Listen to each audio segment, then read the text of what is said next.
അസൂയ നിറഞ്ഞ മനസ്സുമായി മാനിഫെസ്റ്റേഷൻ ചെയ്യാൻ സാധിക്കുമോ എന്ന് ചോദിച്ചാൽ ഇല്ല എന്ന് തന്നെയാണ് ഉത്തരം. പക്ഷേ ആ അസൂയയെ തന്നെ ഇൻസ്പിറേഷൻ അഥവാ പ്രചോദനം ആക്കി മാറ്റുന്നതിന് ചില വഴികളുണ്ട്. ഇപ്പൊ മാനിഫെസ്റ്റേഷൻ ഏറ്റവും കൂടുതൽ ഉപയോഗിക്കുന്നത് വെൽത്ത് അഥവാ പണം മാനിഫെസ്റ്റ് ചെയ്യുന്നതിന് വേണ്ടിയിട്ടാണ് എന്നാണല്ലോ. വളരെ കാശുകാരനായ ഇലോൺ മസ്കിനോട് നിങ്ങൾക്ക് അസൂയ തോന്നാൻ സാധ്യത കുറവാണ്. അതേസമയം നിങ്ങളുടെ തൊട്ടടുത്തുള്ള നിങ്ങളെക്കാൾ കാശുകാരനായ മറ്റൊരാളോട് നിങ്ങൾക്ക് അസൂയ തോന്നാൻ സാധ്യതയുണ്ട്. എന്തുകൊണ്ട് ഇങ്ങനെ സംഭവിക്കുന്നു എന്നുള്ളത് 1950കളിലെ ഒരു സൈക്കോളജിസ്റ്റ് ആയിട്ടുള്ള ഫെസ്റ്റിംഗർ കൃത്യമായി വിശദീകരിക്കുന്നുണ്ട്. ഇതിനെ സോഷ്യൽ മിററിംഗ് അഥവാ സാമൂഹ്യ താരതമ്യം എന്നാണ് പറയുന്നത്. നിങ്ങളുമായി തുല്യതയിലുള്ള ആൾക്കാരുടെ അച്ചീവ്മെന്റുകളിൽ, അവരുടെ നേട്ടങ്ങളിലാണ് നിങ്ങൾക്ക് അസൂയ ഉണ്ടാകുക. നിങ്ങളെക്കാൾ വളരെ ഉന്നതിയിലുള്ള ആൾക്കാരുടെ നേട്ടങ്ങളിൽ നിങ്ങൾക്ക് അസൂയ ഉണ്ടാവില്ല. കാരണം നിങ്ങൾ നിങ്ങളെ അവരുമായി താരതമ്യം ചെയ്യുന്നില്ല. എന്നാൽ നിങ്ങളുമായി തൊട്ടടുത്ത് നിൽക്കുന്ന ആൾക്കാരുമായി നിങ്ങൾ നിങ്ങളെ താരതമ്യം ചെയ്യും. അതിനാണ് സോഷ്യൽ മിററിംഗ് എന്ന് പറയുന്നത്. നിങ്ങൾക്ക് നേടാനാകുന്ന ഒരു വിജയം മറ്റൊരാൾ നേടുന്നത് കാണുമ്പോൾ നിങ്ങൾക്ക് അസൂയ ഉണ്ടാകും.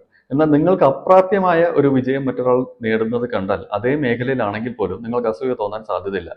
ഉദാഹരണം പറയുകയാണെങ്കിൽ, ലോക സുന്ദരിയായി മാറിയ ഒരു സ്ത്രീയെ കണ്ട് നിങ്ങൾക്ക് അസൂയ തോന്നാൻ സാധ്യത കുറവാണ്.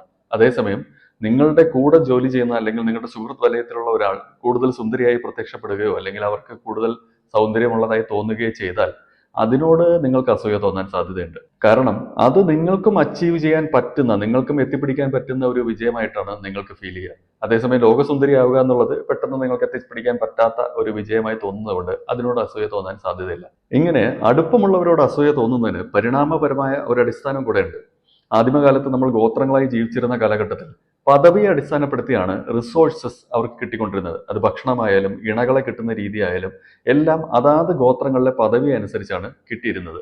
ആ കാരണം കൊണ്ട് തന്നെ ഒരു മത്സര മനോഭാവം, മറ്റൊരാൾ നേട്ടം കൂടുതൽ ഉണ്ടാക്കുമ്പോൾ അത് തനിക്ക് കിട്ടുന്നില്ല, തനിക്ക് കിട്ടാനുള്ളതാണ് അയാൾക്ക് കിട്ടുന്നത് എന്നൊക്കെയുള്ള മനോഭാവം ഉടലെടുക്കാൻ സാധ്യതയുണ്ടായിരുന്നു. ഈ പരിണാമപരമായ പ്രത്യേകതയാണ് നമ്മുടെ ജീനുകളിൽ അസൂയയായി ഇപ്പോഴും നിലനിൽക്കുന്നത്.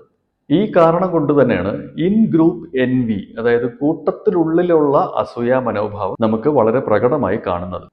നിങ്ങളുടെ മനോഭാവത്തിൽ ഒരു ചെറിയ മാറ്റം വരുത്തിയാൽ മാത്രം മതിയാകും അസൂയയെ നമുക്കൊരു ഇൻസ്പിറേഷനായി, ഒരു പ്രചോദനമായി കൺവേർട്ട് ചെയ്യാൻ സാധിക്കും. ആ മാറ്റമാണ് അബണ്ടൻസ് ആറ്റിറ്റ്യൂഡ്. ഒരാൾ ഒരു നേട്ടം ഉണ്ടാക്കുമ്പോൾ അയാൾ അത് നേടിയല്ലോ എന്നോർത്ത് വിഷമിക്കുന്നതിന് പകരം അയാൾക്കത് നേടാൻ സാധിച്ചെങ്കിൽ അത് തനിക്കും നേടാനുള്ള സാധ്യത ഈ ലോകത്ത് നിലനിൽക്കുന്നു എന്ന അബണ്ടൻസ് ആറ്റിറ്റ്യൂഡ് നിങ്ങൾക്കുണ്ടെന്നുണ്ടെങ്കിൽ അസൂയയ്ക്ക് പകരം നിങ്ങൾക്ക് ഇൻസ്പിറേഷൻ ആയിരിക്കും ഉണ്ടാവുക. ഇതിനെ കൂടുതൽ റീഇൻഫോഴ്സ് ചെയ്യാൻ നിങ്ങൾക്ക് പല ടെക്നിക്കുകൾ ഉപയോഗിക്കാം. അവന് അല്ലെങ്കിൽ അവൾക്ക് അത് സാധിച്ചെങ്കിൽ എനിക്കും അത് സാധിക്കും എന്ന് സ്വയം പറഞ്ഞ് ബോധ്യപ്പെടുത്താം.